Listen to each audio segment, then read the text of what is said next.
മലയാള ചലച്ചിത്ര ഗാനലോകത്തെ ഒരു പ്രശസ്ത പ്രതിഭയെ കൂടി നമുക്ക് നഷ്ടമായിരിക്കുന്നു. ശ്രീ മങ്കൊമ്പ് ഗോപാലകൃഷ്ണൻ അന്തരിച്ചു. കുട്ടനാട്ടിലെ മങ്കൊമ്പ് ഗ്രാമത്തിലാണ് അദ്ദേഹം ജനിച്ചത്. കൊച്ചിയിലെ ആശുപത്രിയിലായിരുന്നു അന്ത്യം. ഒട്ടേറെ അന്യഭാഷാ ചിത്രങ്ങളെ മലയാളത്തിലേക്ക് പരിഭാഷപ്പെടുത്തിയതാണ് അദ്ദേഹത്തിന് ഉള്ള വേറൊരു പ്രശസ്തി.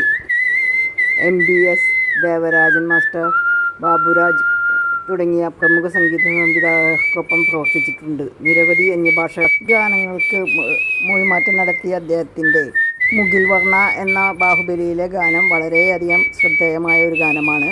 ആഷാഢമാസം ലക്ഷാർച്ചന കണ്ട് മടങ്ങുമ്പോൾ ഇളം മഞ്ഞിൻ കുളിരുമായൊരു കുയിൽ, നാടൻ പാട്ടിൻ്റെ മടിശീല, ഇങ്ങനെ എത്രയെത്ര എണ്ണിയാലൊടുങ്ങാത്ത ഗാനങ്ങൾ മലയാളിക്ക് സമ്മാനിച്ച അദ്ദേഹത്തിന് പ്രണാമമർപ്പിച്ചുകൊണ്ട് നിങ്ങൾക്കിഷ്ടപ്പെട്ട അദ്ദേഹത്തിൻ്റെ ഒരു ഗാനം കമൻ്റായി ചേർക്കുമെന്ന് വിശ്വസിക്കുന്നു.